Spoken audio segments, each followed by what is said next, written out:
เอาสบายดีพ่อแม่พี่น้องเนาะมื้อนี้ก็กลับมาอีกแล้วเนาะมาอัปเดตระดับน้ำเซบังเฮียงเนาะของวันที่3เดือนเก้า2019นี้เนาะมื้อนี้ก็ถือว่า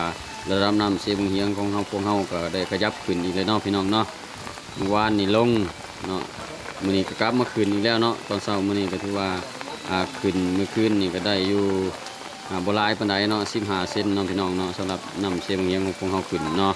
ก็ได้อยู่15เซนคืนนี้ก็ถือว่าลื่นเก่าลื่นของวันที่2หัน5เซนเนาะก็ถือว่าอันนี้ก็ฝากถึงพ่อแม่ประชาชนที่อยู่ลุ่มน้ำเซบังเฮียงถือว่าทางบ้านละหาน้ำท่าคำเรียนของพวกเฮาเนี่ยเนาะอันนี้สติระวังตัวในการ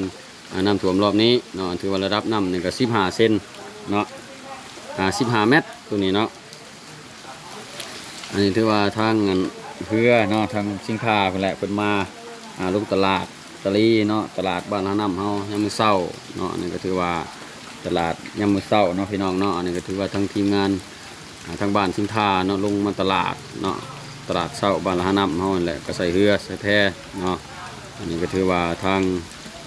บ้านเฮาเดี๋ยวนี้ก็ถือผลกระทบหนักเนาะจากพายุเนาะอันนี้ก็ถือว่าทางชาวบ้านละน้ำก็ติดตามใกล้ชิดเนาะทางนั้นการปกครองเดี๋ยวนี้ก็ถือว่าขอขอบใจนะ